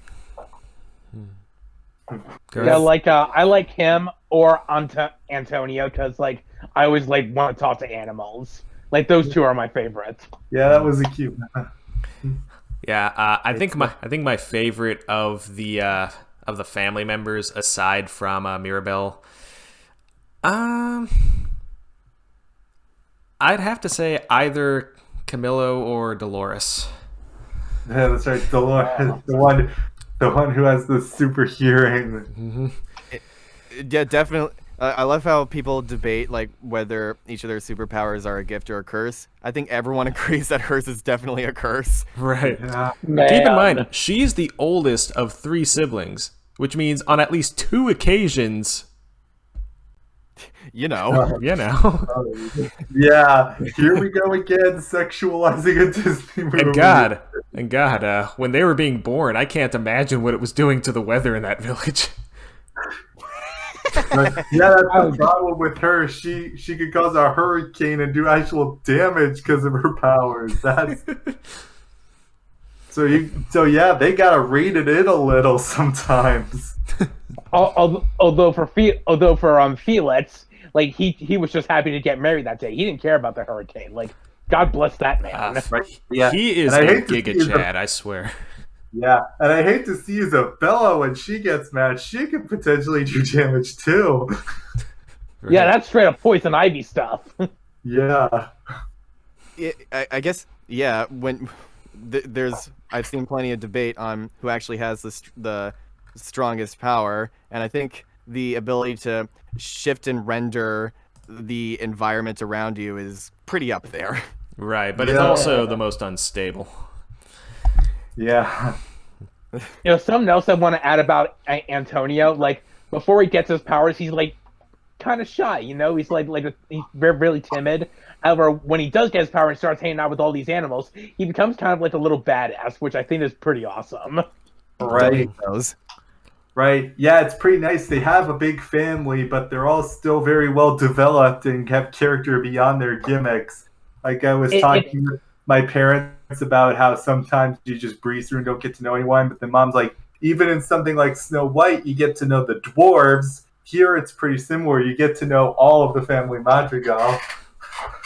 It definitely helps that, like I said before, Mirabelle is sort of the conductor, like the one that we follow throughout, and it does help streamline the process of getting to know everybody. Yeah. Every comic needs a straight man. And it's very much like Steven Universe in that regard, where we follow one character's point of view like for a good majority of the time, and like whenever they meet people, they tend to like talk things out with them, and we through like whether it be through tears or song, we find out the burdens that they've been hiding this whole time, and it's a little bit thing musical therapy that we all need. Right. Family needs therapy. Yeah. Yeah. And so I think how do you guys feel about the criticism that the whole sequence of Bruno's room was kind of just put in there because they really needed an action scene? Like we gotta have an action scene in this movie. We don't want the audience to get bored. I Kinda. didn't realize that was even a criticism. honestly. Yeah, But I didn't mind it. Like, I thought it was pretty good. it was all right. I felt like it was kind of superfluous, but it worked for what they were doing. Yeah, like I thought it was kind of funny how they potentially introduce an animal sidekick who just immediately abandons her. Voiced by Alan Tudyk Yeah. again, of course. Yeah, no less. Right. Yeah, my sister told me that that Alan Tudyk actually went to like these big acting classes just to do bird sounds, which I actually think is pretty funny and shows he has dedication. Yeah. And let me see, what's something else like? Oh, I want to talk about the dinner scene. It's like after Mirabelle gets those green shards. Like, her dad comes in and say, "We don't have to tell anybody," but Dolores finds out what's going on, and the whole time Mirabelle is just staring her down, saying, "Don't say anything. Don't you say a word." And like, it just keeps getting worse. Because Like, she knows. that is just that's like Chuck Jones levels of like expressions and like timing in that one scene. And the second her view is obstructed, she immediately tells Camilla.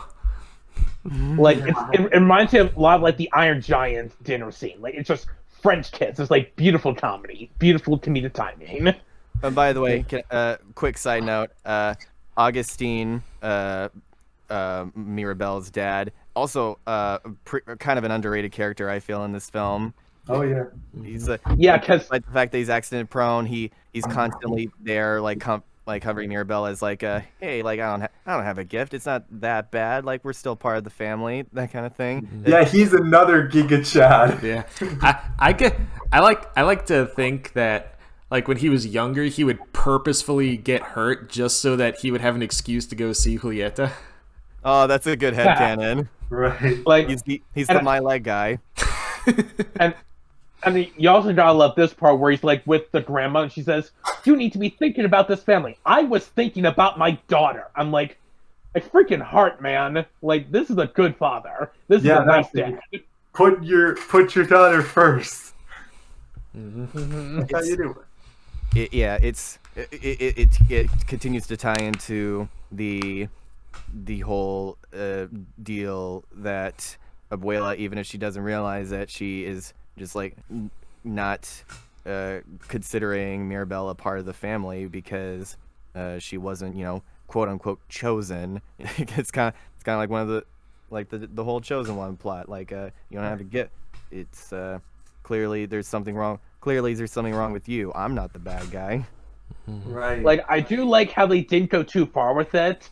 Like, Mirabelle, for example, is still allowed to eat at the table with them, and even when she helps Antonio up the share, she doesn't think it's like a curse or anything. She's just like, well, okay, it's nice that you helped and all. Like, she appreciates it, but it's clear that she's like very critical and judgmental of her. They don't go too far with it. Like they say, like with Buck Cluck, for example, they don't go too far with it, even though there is conflict between them. Yeah. Which It's I very do much like. it's a kind of relationship where it's just like it's like it's probably best you just like hang out in the background, like let the grown-ups do their thing. Yeah. Or it's Yeah. like you get the very important job. You get to be the guy who cleans up after us. Exactly. That reminded me of the Cuphead show. You two get to have an important job. You get to paint the fence. Aww. We'll get to that episode soon. But Yeah. yeah, it was pretty nice to see how they bounce off each other's head. And there are more songs than just Bruno, Lin-Manuel's bilingual, and he uses it to his advantage. Mm-hmm. Surface Pressure was the song that made me realize, wait a minute, there's a bit more to this film than I originally thought, because it was our first real hint into the idea that just because they have these gifts, they're hiding these burdens and just kind of having to put on a face. And this was an excellent way to introduce us to that, because holy crap, just like the staging and the set pieces, like I think most people agree, like, because some of the songs can be hit or miss for people, and I understand that, but everyone agrees that the visuals and the choreography it is so dynamic and interesting. Yeah, if you have the powers, you have an obligation to use them to help the community. You can't just have people you can't just mooch off your interest and help people serve you. You gotta have the burden to use them and not falter into corruption. So the madrigals do their stuff. They do their part. And that's the sign of a good backbone to it. I will say though, during that Under Pressure song, it's really weird how they mention Hercules, and it's not like the Disney Hercules that we know of. Like, I knew I'm you were just going like, to say that. I absolutely knew you were going to say that. I'm like, wait a minute, that's not Hercules. Movie ruined. That's what like when I saw it in the theater. How cursed would it have been that if we would have been a great if we Easter did egg. actually get the same Hercules, but he was hand drawn and looked exactly the same as he did in the 90s. That would be awesome. That would be awesome. He was just standing next to Mirabelle, and everyone's like, "Hey guys, what's up?" And he just walks away. that would be awesome. That'd be great. And one of the characters is like, "Whoa, that guy was cool. I want to know what's going on with him."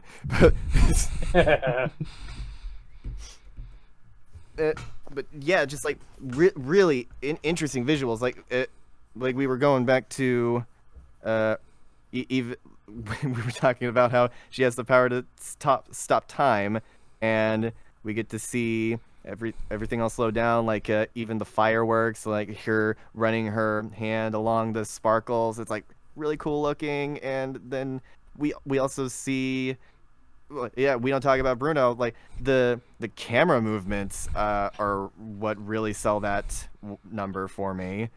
The way that it follows everyone, and like it feels like a continuous shot. Like I can't think of that many times where we actually cut away. Right. Like, you know what I mean? Yeah, they keep the focus. Like, Yeah. It keeps up a constant flow. Right, but yeah, I just assume that in this universe, people just arbitrarily burst into song because they kind of group to it and they kind of acknowledge they're singing around. Right. I think even when Luisa started singing Surface Pressure, Mirabelle was visibly thrown off guard. Like, Like, what are you doing? I love how she's like even turns to the donkeys back away. She's like, wait, where are you going? Like, They're like, not this again. yeah, although I will say even though I do feel bad for Luisa after she like loses her powers, it's kind of funny at the same time because she keeps saying like, "I'm a loser." I'm like, I feel bad, but I'm like, it's funny. It's a little funny. Like it's the dramatic presentation that sells it. Yeah. Yeah, like it's like, Luisa, will you go get the piano? Okay. It's a really good vocal performance, and I'm glad to see Disney getting a female lead like for a song, like doing it in a lower register. Like we don't get too many of those. Yeah, an alto range. But yeah, speaking of voice actors, who was losing this? She was one of the background characters. We only got like one line, I think. Yeah, I thought so. I thought I recognized her. Lose? Looseness from the Owl House. Yeah, her voice actress is in this. She was? Yeah. I didn't know that. Didn't she like ask Luisa to like divert the river or something? I think so. I think that was it. You know, I first thought she was like the one who had that dead goldfish, but I'm like, no, that wasn't her. Yeah, it's like Greg Schwartz is in Nightmare Before Christmas, but I can't tell where. I need to rewatch that part. See, Greg Schwartz was the heavy in TF2. Yeah, and also Demo Man. Yeah, but he's in the Nightmare Before Christmas, but I can never for the life of me figure out where. And while we're on the topic of the songs, I don't know if this is unpopular or what, but I think Dos Orguitas is the superior song by a long shot. Yeah, there's a reason Disney campaigned for it. Not sure if I would rank it above Surface Pressure, but I can see why they picked it. In musical terms, it's what we call the 11 o'clock number. It's the big resolution. It's the summation where we get to know everything. And it's the last song that's not a reprise, so... Right. And it hits like a fucking truck, man. Holy shit. And it's interesting to compare the retelling of what happened to Abuela Alma in this scene compared to how she presents it at the very beginning.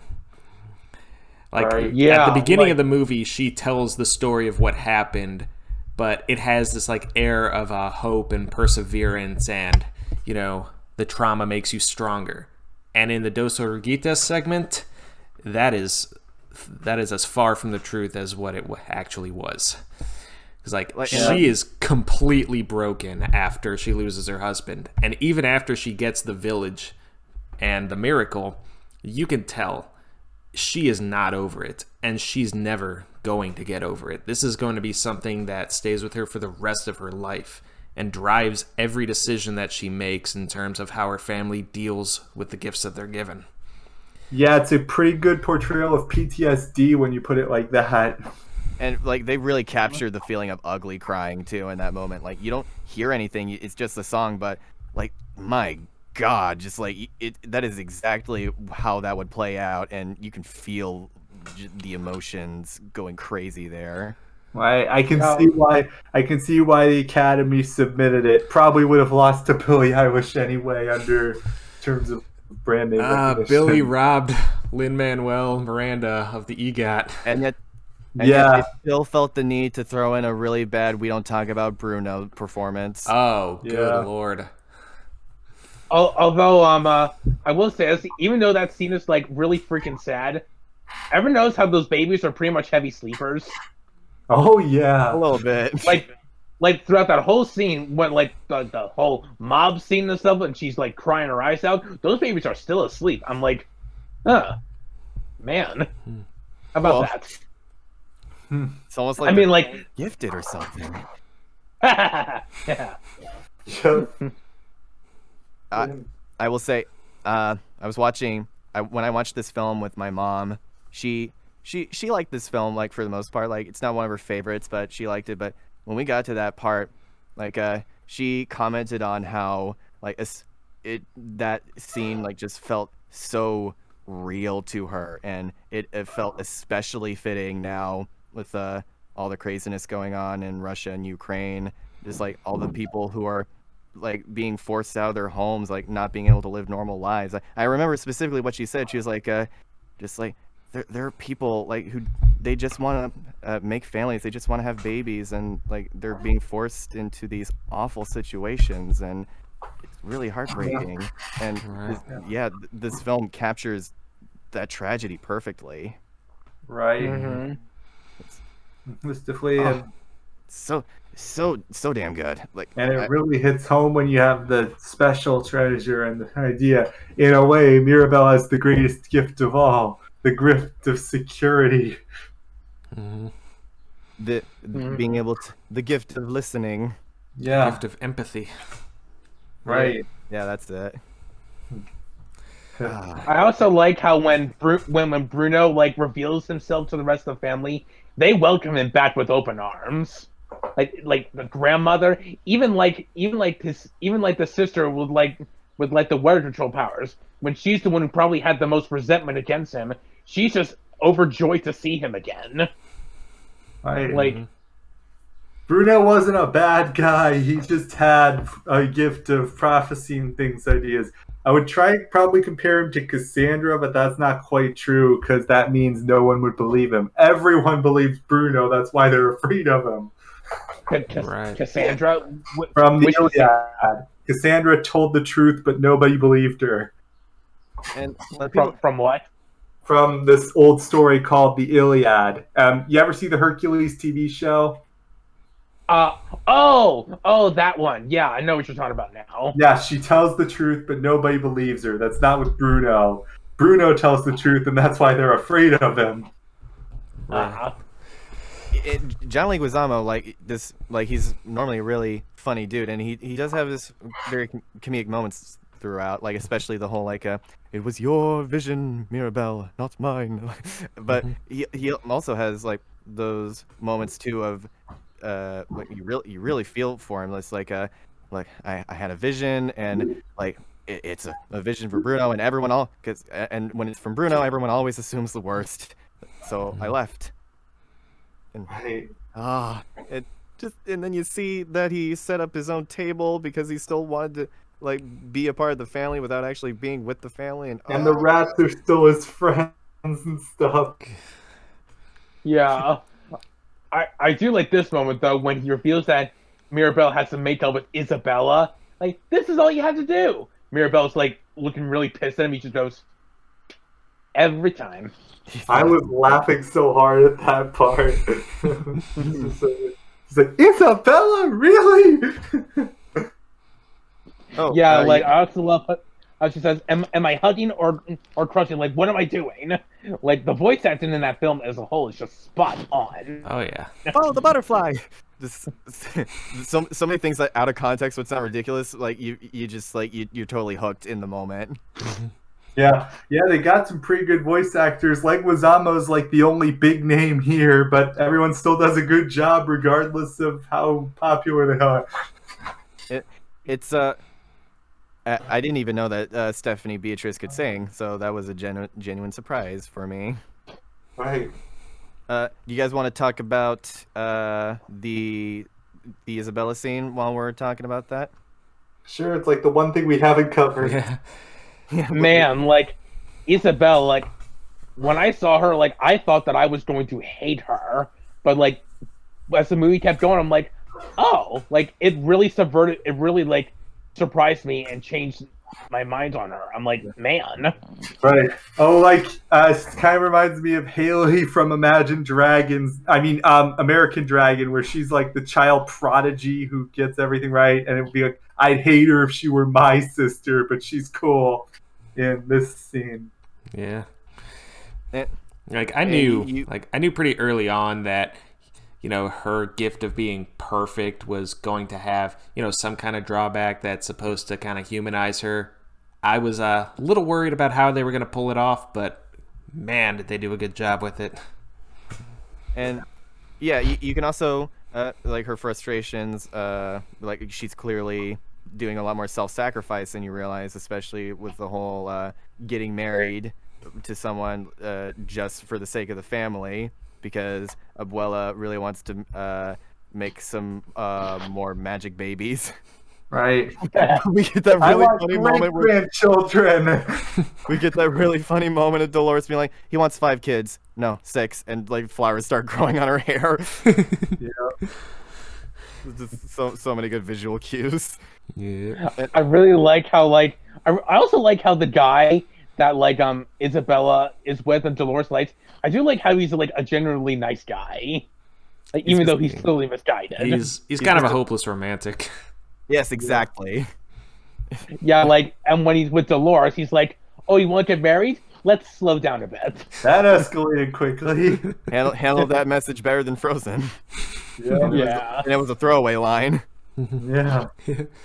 Here's a crazy question. Can I say something crazy? You want to get married? Can I say something crazy? No. What the hell? Can I say something crazy? Blabbity bloobity bloobly. That's not crazy talk. This is crazy talk. Can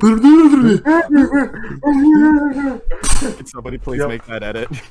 Yep, but that was funny. And to dive back to the spoiler, Encanto was the Disney movie that won Best Animated Feature. Yeah. I thought it was Wow. Mm-hmm. Oh my Who could gosh, have seen- if Raya won, people would have been so pissed. Yeah. If Raya won, there would have been riots. There would have been Hey-o. 2 fandoms who were ticked off by that. We already know how rabid the Mitchells fandom was. Imagine if Encanto got mad too. Oh, Like, God. I really think Encanto was the one who deserved it the most. Like, even then, I wasn't I that did big of a too. fan of the Mitchell vs. the Machines. I agree. I know a lot of people are Team Mitchells, but Encanto felt like a fully realized, more fun film that made more of its ensemble cast. It was just really good. I know it's borderline World War III on Twitter every time this award is announced, but I'm siding with Encanto here. I will say, of Like- the films that were nominated, Mitchells vs. the Machines was my favorite, but that being said, I do think Encanto deserved it the most because, especially with its message, it's probably the most important, one of the more important animated films that have come out in recent times. Like, we kind of needed a film like this, if we're being honest. Right, Right. even if it's Like- the Disney Award, it's the big. They did all their best for it, and it's their 60th animated feature.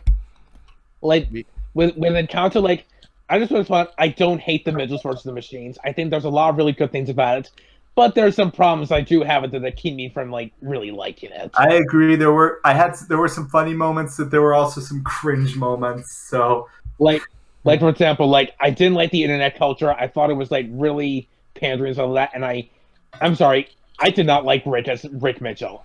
I love Danny McBride as a comedian. I fucking hated the dad. I'm really sorry. yeah, But even I think even fans of the film will agree that the worst aspect was definitely the humor. It wasn't. Wouldn't be until Smiling Friends that we would actually get a big budget animation like to really translate internet humor in a tactful way. I just watched all of Smiling Friends recently. I was dying. Actually, I think Ralph Breaks the Internet did really good with internet humor. Like, It did not. I'm sorry. I do not agree with that. Yeah, you're the lone man for Ralph Breaks the Internet, which is good, which is admirable, but Thank you. I'm glad that you like it. That I'm not gonna fault you for that. Yeah, honestly, I think Ralph Breaks the Internet was bottom 5 for me until Raya came out. yeah. Although it's kind of funny seeing Mitchell's as the 60th. I remember when Tangled came out and that was being hyped as the big 50. So gosh, I'm kind of old.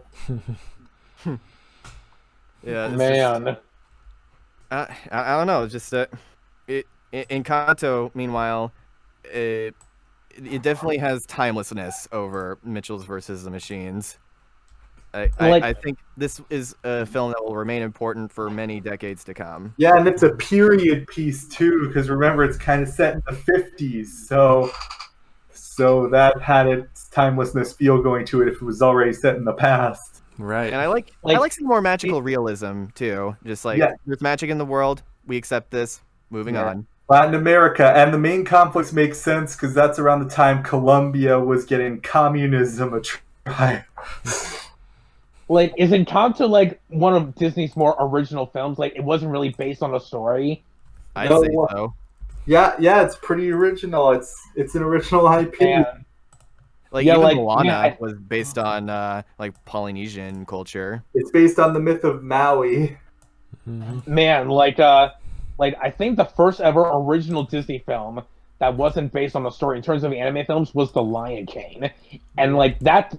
Without that, we wouldn't have had films like Encanto, Lilo and Stitch, or like Wreck-It Ralph. Like, we wouldn't have had those films. But even then, with Lion King, you could make a strong argument that it's basically just Hamlet and Bambi. It's inspired by Hamlet, but only in later drafts. I mean, in the first draft, Scar wasn't even an uncle; he was a baboon. Yeah, and Rafiki was a cheetah. Yeah. And there's also no Polonia, and there's also no Laertes lion, and most importantly, Simba wins. I should check out a documentary on that movie. It seems every time I hear more stuff about the production of it, I keep getting more fascinated. Right, that's fine. And we'll do the Kimbo riff track someday. Oh boy. Although at Carrick, another fun fact about The Lion King, even though Matthew Broderick and Nathan Lane worked really well in The Producers and worked well in other stuff on Broadway, they didn't even know each other working on The Lion King. They just like briefly passed each other in the hallway once. Like, oh, hi Nathan, hi Matthew, like, and like right after that, when they were working on The Producers, that's when they became like really good friends and such. That is pretty fascinating. That's nice. Yeah, but I think we're all for Encanto here, right? Yeah. I ran a poll on Twitter asking people what their favorite movie was out of the two. It got a total of 18 votes. 17 of them went to Encanto. Yes. I cannot say I'm surprised. I'd like to talk with the one person about Ryan, not out of anger or malice or anything. I just want to know his side. Yeah, I just want to talk to him. Genuine fascination. I just want to talk to him. It's like Nostalgia Critic with Garbage Pail Kids. I want to know. To be clear, Raya is nowhere near that bad, but yeah, it's not that bad. It's bad equivalency. Raya's not that bad. It's just I'm a little curious. Yeah, I think overall, I'd put Raya bottom 5, maybe bottom 3. Encanto is easy top 5 for me. Encanto Encanto's in my top 10. Raya's in the bottom quartile. Don't know if it's bottom 5, but it's in the lower end. Right. Encanto also does the whole apology thing much better because with Raya, like you guys said, it was weird that the trust was being put in Amari, and yet by the end of it, we didn't really get a proper not even an attempt at an apology. It wasn't like her trying to initiate it at all.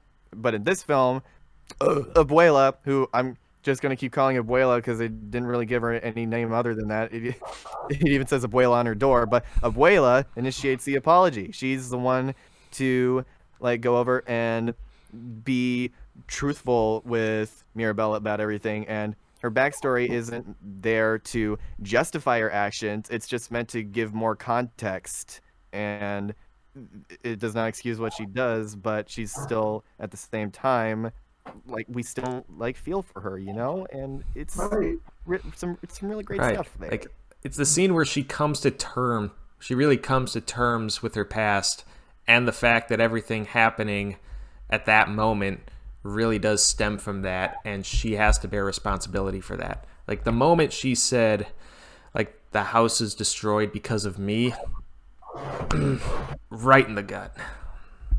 Yeah. Yeah, what's even hurts more is that Mirabelle is when she's at her breaking point, she feels like she really is responsible, but the Abuela is saying, no, it is not your fault. It is all because of me.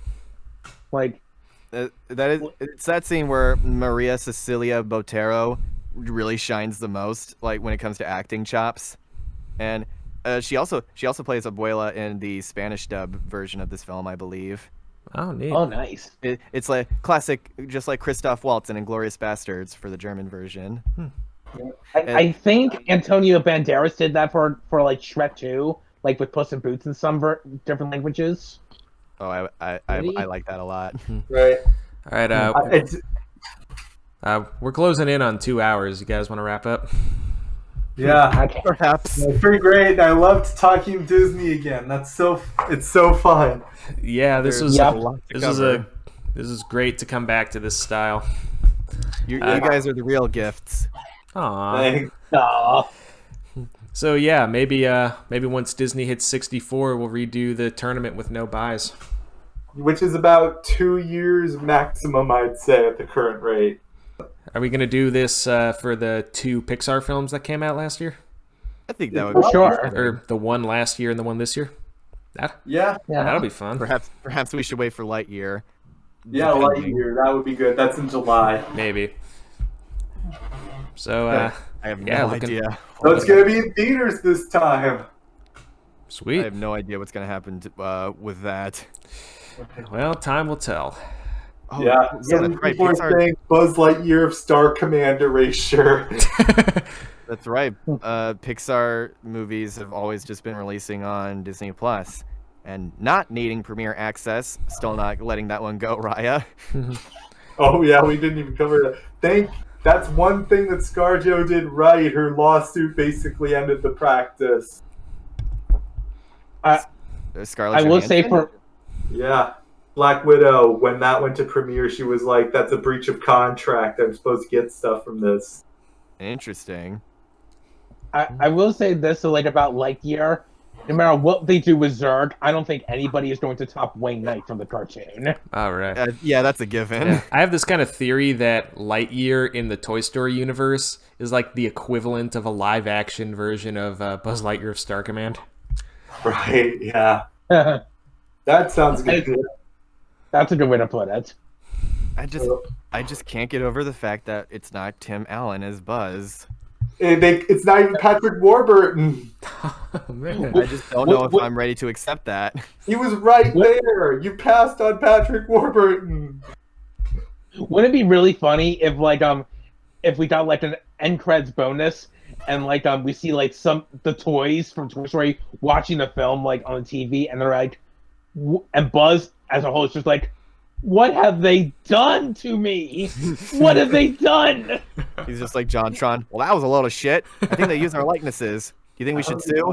Out the butt.